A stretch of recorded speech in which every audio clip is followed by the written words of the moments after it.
Rejoignez dès à présent la grande famille des abonnés de votre chaîne Sika TV sur les réseaux sociaux. Sika TV, le vrai visage de l'actualité en Afrique, est en direct et en replay sur YouTube. Abonnez-vous et cliquez sur la cloche de notification pour ne rien rater. Nous sommes également présents sur Facebook et sur Twitter.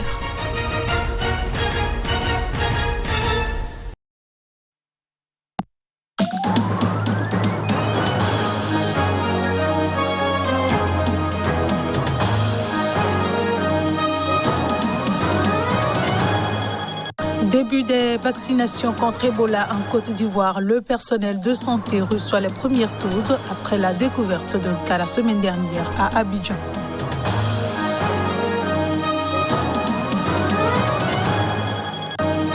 Violence communautaire au Cameroun, visite du gouverneur de l'extrême nord aux victimes. Des affrontements entre pêcheurs et bergers ont fait au moins 12 morts et 48 blessés.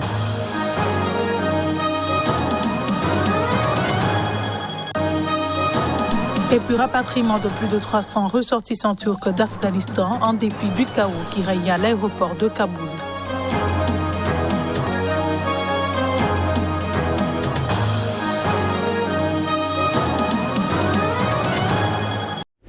Voilà pour le sommaire de ce journal. Bienvenue à toutes et à tous. Hakainde Hichilema, président élu de la Zambie, se veut rassembleur lors de sa première conférence de presse après sa victoire à l'élection présidentielle.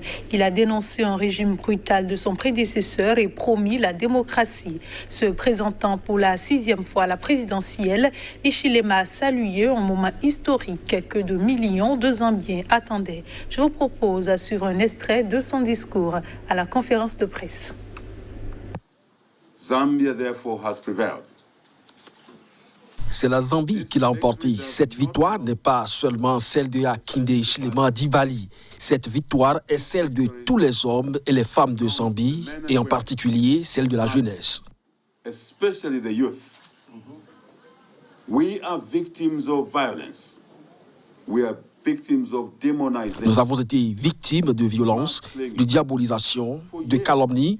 Pendant des années, vous le savez tous, nous avons été punis. Mais nous n'allons pas prendre le pouvoir pour remplacer ceux qui nous ont maltraités, pour recommencer un cycle de violence. Nous n'allons pas faire ça.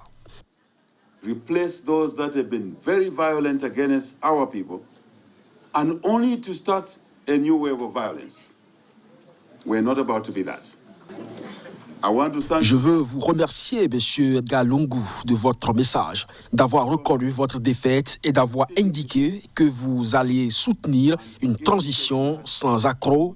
Je ne veux pas dire de pouvoir, je parle d'un dirigeant au service de son peuple. Je le disais en titre, les vaccinations en Côte d'Ivoire contre le virus Ebola, dont un cas a été détecté la semaine dernière à Abidjan, le premier depuis près de 30 ans, ont débuté lundi, a annoncé le ministère de la Santé. Les précisions. La Côte d'Ivoire a reçu de Guinée 5000 doses de vaccins contre Ebola et va vacciner à partir de lundi après-midi le personnel de santé, les parents proches de la victime et ses contacts, a déclaré à l'AFP Germain Mahancei, porte-parole du ministère. Des sources sanitaires ivoiriennes avaient indiqué que les premières vaccinations des groupes cibles avaient débuté dimanche. Ces vaccinations démarrent après la formation de plusieurs dizaines d'agents vaccinateurs en présence de 5 experts de l'OMS venus de la Guinée voisine durement touchée de 2013 à 2016 et où le virus est réapparu en 2021. Samedi, les autorités sanitaires ivoiriennes ont été informées par l'Institut Pasteur d'un cas positif de maladie à virus Ebola après examen d'un échantillon prélevé vendredi sur une jeune fille âgée de 18 ans de nationalité guinéenne. Il est extrêmement préoccupant que cette épidémie ait été déclarée à Abidjan, une métropole de plus de 4 millions d'habitants, avait estimé Machidi Somoeti, directrice régionale de l'OMS pour l'Afrique, dans un communiqué. Aucun élément n'indique que le cas détecté en Côte d'Ivoire est lié à la récente flambée épidémique qui a touché la Guinée, estime l'OMS. Une enquête plus approfondie et un séquençage génomique permettront d'identifier la souche du virus et de déterminer s'il existait un lien. Ebola est une maladie virale, souvent mortelle, qui touche les humains et d'autres primates. Les taux de létalité ont varié de 25 à 90% lors des épidémies précédentes, selon l'OMS. Néanmoins, il existe désormais un traitement efficace et si les patients sont pris en charge à un stade précoce de la maladie, avec, en parallèle, des soins de soutien, leurs chances de survie s'améliorent considérablement. Le gouverneur de l'extrême nord du Cameroun s'est rendu dans un village dans l'arrondissement de Logon-Birni après des affrontements meurtriers entre pêcheurs et bergers qui ont fait au moins 12 morts et 48 blessés selon un bilan annoncé jeudi dernier par les autorités camerounaises. Des victimes sont soignées à l'hôpital de Kousséri alors que de nombreux Camerounais ont trouvé refuge au Tchad voisin pour fuir les violences. Reportage. Au moins 10 000 Camerounais ont fui depuis mercredi l'extrême nord du pays, en proie à des violences intercommunautaires et ont trouvé refuge au Tchad voisin, où les besoins humanitaires sont pressants, a indiqué dimanche l'ONU. Depuis mardi, des affrontements entre pêcheurs et bergers près de la frontière avec le Tchad ont fait au moins 12 morts et 48 blessés, selon un bilan annoncé jeudi par les autorités camerounaises. Depuis, les violences se sont poursuivies sans que les autorités ne communiquent un quelconque bilan. Le gouverneur de l'extrême nord s'est rendu auprès des victimes et a constaté les dégâts sur le terrain. Selon lui, un incident est arrivé entre deux personnes qui a dégénéré en affrontement entre communautés. Les protagonistes ont utilisé des machettes, des couteaux et des flèches notamment, selon une autorité locale.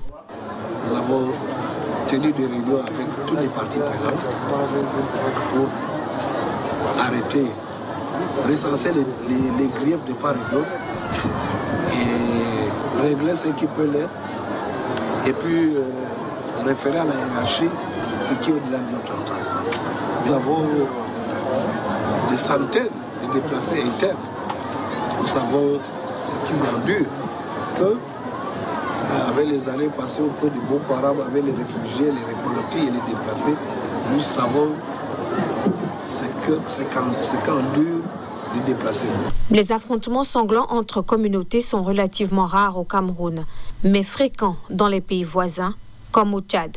Au moins 22 personnes ont été tuées le 7 août dans ce pays, dans un conflit entre des cultivateurs sédentaires et des éleveurs nomades. Ce journal se poursuit. 3 personnes ont été tuées, une vingtaine d'autres, dont 15 élèves, enlevés dans un collège agricole de l'État de Zamfara par des hommes armés, dernière en date d'une série d'attaques de ce genre depuis plusieurs mois au Nigeria. Les enlèvements de masse contre rançon dans le nord et le centre font désormais les gros titres presque chaque semaine dans le pays le plus peuplé d'Afrique. Les écoles ciblées par les bandes criminelles se trouvent généralement dans des zones reculées, en brousse, où les étudiants logent dans des dortoirs avec quelques gardiens pour toute sécurité. Des hommes armés non identifiés ont attaqué l'école vers 22h, soit 21h temps universel, dimanche, a déclaré à l'AFP un responsable, Aminou Khalid Maradoun. Ils ont tué 3 personnes et en ont enlevé 20, dont 15 élèves. Les 5 autres personnes enlevées sont des employés et des membres de leur famille. J'ai quitté l'école dimanche vers 17h30. Ce matin, un ami m'a appelé pour me dire que des bandits avaient attaqué l'école dans la nuit. Ils ont tué des gens et en ont kidnappé beaucoup, a témoigné Ousmane, un étudiant récemment diplômé de 22 ans. Un autre responsable scolaire a confirmé l'attaque qui s'est produite au Collège d'agriculture et de sciences animales dans l'état de Zamfara, dans le nord-ouest du pays. Les hommes armés sont entrés de force dans l'école et ont emmené les otages, a déclaré à l'AFP Abdoulaye Aminou, en charge de l'hébergement au sein de l'établissement. Ils ont tué 3 membres du personnel de sécurité dans une fusillade, a-t-il précisé. L'école a reçu un appel téléphonique des ravisseurs lundi matin, affirmant qu'ils détenaient 20 otages, selon Abdoulaye Aminou. Selon la police, 15 étudiants ont été enlevés lors de l'attaque, mais seuls 4 employés ont été enlevés et 3 d'entre eux ont pu être secourus par la suite lorsque la police a fouillé la zone. 15 étudiants et 4 membres du personnel ont été enlevés par les bandits, a ainsi déclaré le porte-parole de la police locale, Mohamed Cheou, dans un communiqué lundi. Au Rwanda, Paul Rusesabagina sera fixé vendredi sur son sort après des mois d'un procès controversé au cours duquel il était notamment jugé pour terrorisme. L'ancien directeur de l'hôtel des Mille Collines à Kigali a été rendu célèbre par le film Hôtel Rwanda, sorti en 2004, qui raconte comment ce Hutu modéré a sauvé plus de 1000 personnes durant le génocide qui a fait 800 000 morts, principalement des Tutsis en 1994. Aujourd'hui, âgé de 67 ans, il a été jugé à Kigali de février à juillet avec une vingtaine d'autres personnes pour son soutien présumé au Front de Libération Nationale, groupe rebelle accusé d'avoir mené des attaques meurtrières au Rwanda. Il est visé par 9 chefs d'accusation, dont celui de terrorisme. La prison à vie a été requise contre lui. La Turquie a rapatrié lundi plus de 300 de ses ressortissants par avion depuis l'Afghanistan, un rapatriement qui intervient après le retour au pouvoir des talibans en dépit du chaos qui régnait à l'aéroport de Kaboul. Les détails. Un avion de la compagnie Turkish Airlines qui avait été spécialement affrété pour amener les Turcs voulant quitter l'Afghanistan a atterri à Istanbul vers 14h GMT avec 324 passagers, a rapporté l'agence de presse étatique Anadolu. Cette opération d'évacuation pilotée par le ministère turc des Affaires étrangères a été menée alors que l'aéroport de Kaboul était en proie lundi au chaos, avec l'afflux de milliers d'Afghans cherchant désespérément à fuir le pays.